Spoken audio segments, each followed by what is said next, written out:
Baik, teman-teman semua, kaitannya dengan cakra jati. Ini juga tentang bagaimana kita tidak melekat kepada uang.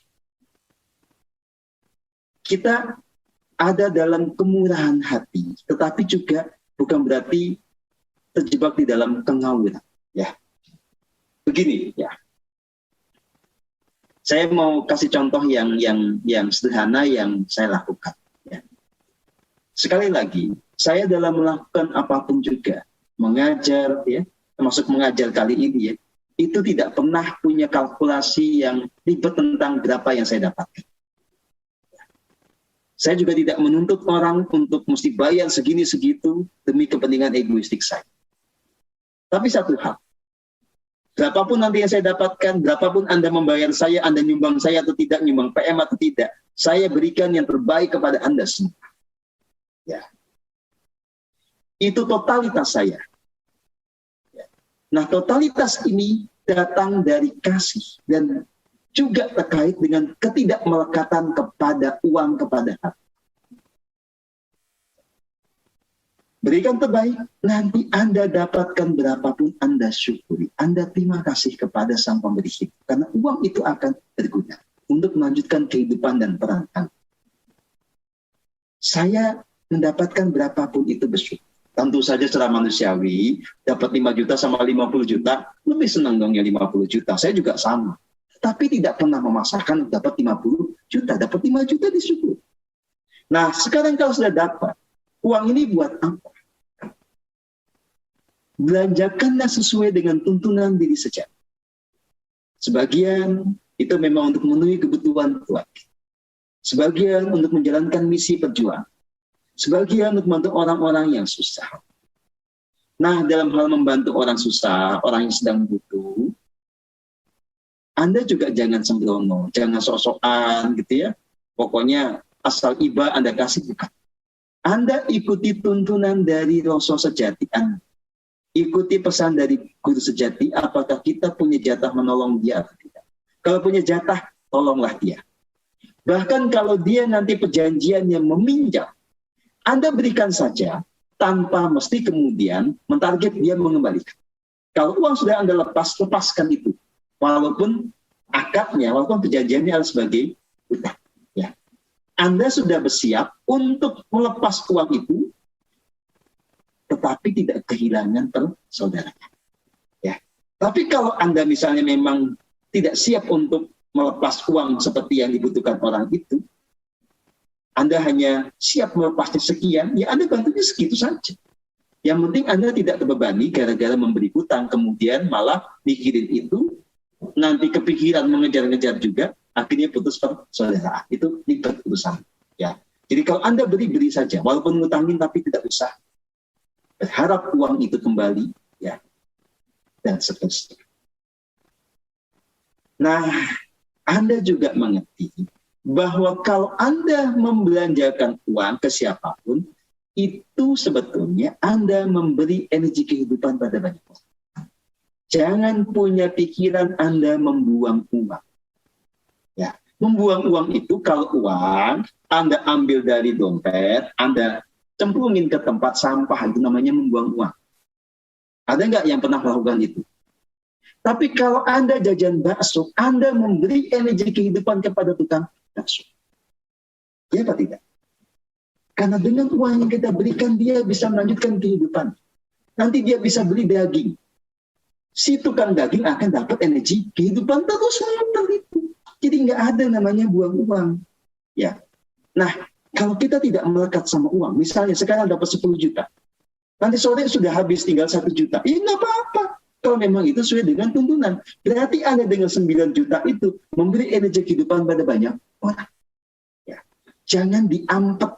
Gitu. Kalau diampet itu merusak keseimbangan kosmik. Nah, kalau Anda mau sukses, mau berkelimpahan secara finansial, jadikan diri Anda sebagai sarana mengalirnya uang sebagai energi kehidupan. Terbanyak orang yang tersenyum gara-gara menerima uang dari Anda. Ya. Ya. Kalau Anda beli apapun, itu yang terima uang dari Anda itu senang, nggak senang. Oh, saya aja dikasih duit senang kok. Ya. Ada di antara Anda yang nggak senang dikasih duit? Ya, nah kita realistis ya. Jadi jangan emosi uang, karena uang dalam hal ini adalah alat tukar dan manifestasi dari energi untuk memberi kehidupan. Di satu sisi ada orang yang menganggap uang itu adalah sumber kebahagiaan. Uang ditempatkan sebagai satu prasyarat kalau kita mau bahagia. Bahkan ketika sampai di titik ekstrimnya, kita menjadi begitu melekat kepada uang. Kita dalam situasi tertentu bahkan mempertuhankan uang. Ya, ini satu kutub yang ekstrim. Kutub ekstrim lainnya adalah kita membenci uang. Kita menganggap uang ini sebagai akar dari kejahatan. Kita menganggap kalau sebagai spiritualis nggak usah mikirin uang, nggak usah ngomongin uang. Nah, saya menawarkan satu cara pandang yang ini relevan dengan nilai-nilai spiritual. Kita harus pahami bahwa uang ini adalah manifestasi dari energi. Uang berpindah dari satu orang ke orang lainnya, laksana aliran energi yang memang berfungsi menghidupi. Uang kita pahami sebagai alat tukar. Dengan alat tukar itulah kemudian kehidupan material kita dipenuhi. Maka kita pahami uang ini sebagai sebentuk energi yang mengalir. Nah, uang kita perlakukan sebagaimana layaknya. Kita membutuhkannya, kita mengakui itu. Kita tidak membencinya. Kita berkarya dan menerima hasil dari karya kita dalam bentuk uang. Tetapi kita tidak melekat kepada uang itu. Kita tidak menempatkan uang sebagai sumber kebahagiaan kita. Artinya apa? Berapapun uang yang kita miliki pada saat ini, itu tidak menghalangi kebahagiaan kita. Ketika kita dalam rekening itu masih sangat minimalis, kita tetap bisa berbahagia. Karena kebahagiaan kita tidak ada urusannya dengan uang yang kita punyai. Sebaliknya, ketika kita juga berkelimpahan secara finansial, kita tetap bisa bahagia. Kita tidak kemudian malah terjebak di dalam dahaga karena menginginkan uang yang lebih banyak.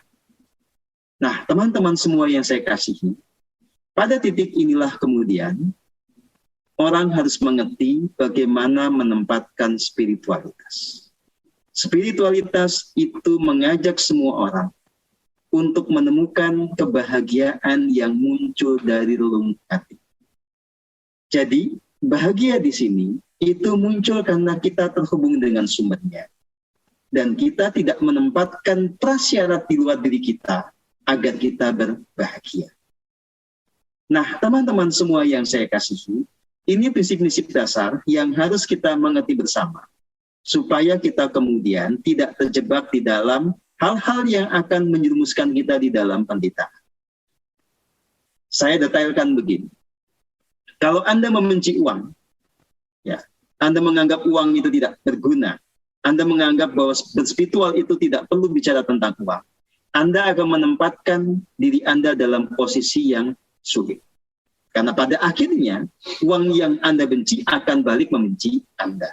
Anda menarik vibrasi dari apa yang Anda benci itu. Nah, kebalikannya adalah, kalau Anda melekat pada uang, Anda akan mengejar uang dengan segala cara. Bahkan, kita akan menemukan fakta, orang seringkali menyalahgunakan spiritualitas untuk memenuhi hasrat egoistik tentang uang.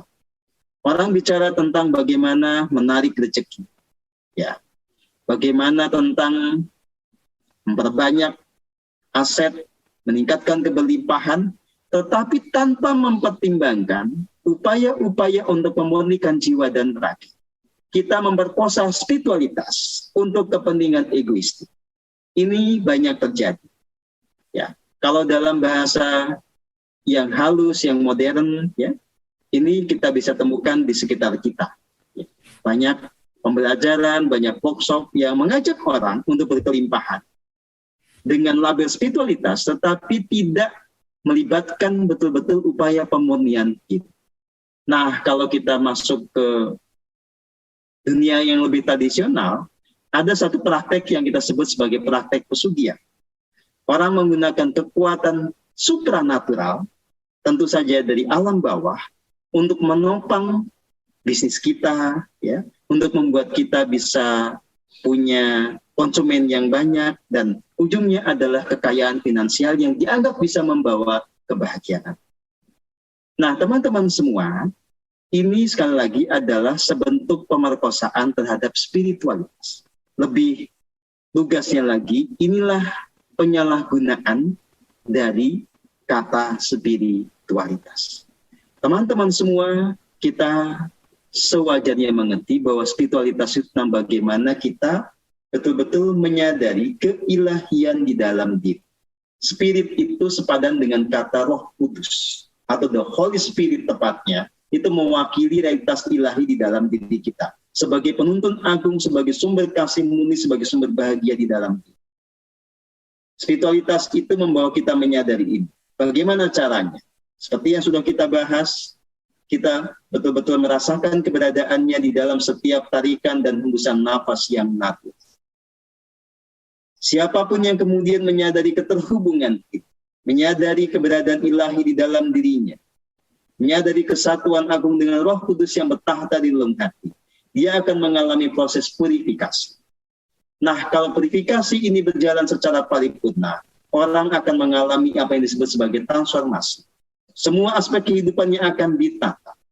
Termasuk di dalamnya adalah aspek finansial.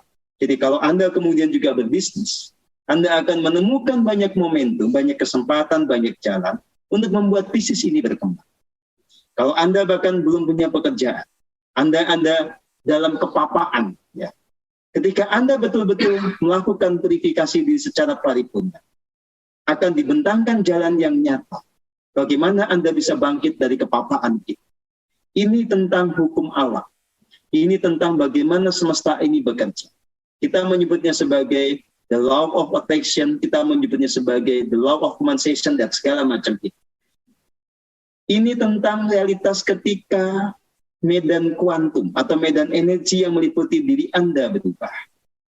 Maka otomatis itu akan menarik hal-hal yang juga berbeda. Nasib Anda akan berubah ketika Anda mengubah realitas diri Anda, mengubah realitas jiwa Anda. Nah, teman-teman semua, ini dasar-dasar bagaimana kita menerapkan pola spiritual yang menopang keberhasilan di segala bidang, termasuk di bidang bisnis. Jadi, saya tidak sedang mengajarkan cara-cara egoistik untuk memenuhi hasrat egoistik kita. Tetapi saya mengajarkan cara-cara untuk betul-betul menemukan kehidupan surgawi. Yang tandanya adalah selain kita memang punya kebahagiaan yang sejati yang muncul dari relung hati, kita secara material juga itu punya kebercukupan sesuai dengan takaran kita.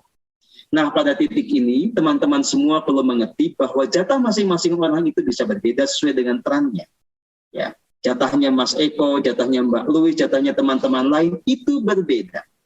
Maka ketika kita menempatkan spiritualitas sebagai sebuah jalan untuk keberlimpahan, muaranya bukan kita kemudian punya nilai aset yang sama, punya gaji yang sama, atau punya income yang sama, tidak. Tetapi masing-masing akan dibawa kepada kecukupan sesuai dengan peran dan lakonnya. Ya. Jadi, kalau saya menjadi guru spiritual semata-mata begitu saja, saya akan diberi ya penghasilan sekian sesuai dengan lakon itu. Tapi kalau nanti saya mengubah peran sesuai dengan tuntunan semesta, secara finansial juga akan ada penyesuaian. Nah, itu juga akan terjadi pada diri Anda. Jadi, lewat spiritualitas ini akan dibawa kepada keselarasan yang membuat kita hidup dalam kedamaian, kelegaan tanpa beban yang membuat kita menjadi berat dan susah. Ya. Punya kebutuhan material sebagai manusia adalah lumrah. Nah, justru spiritualitas itu memberikan sebuah panduan agar semua kebutuhan kita, baik yang itu muncul dari jiwa maupun yang itu terkait dengan keberadaan badan, itu dipenuhi secara sepatutnya. Nah, orang-orang tercerahkan bukan berarti kemudian tidak boleh dan tidak akan mengurusi hal-hal dunia. Justru orang tercerahkan itu memberikan teladan, memberikan contoh yang nyata bagaimana menjalani kehidupan duniawi ini dengan cara yang serba selaras.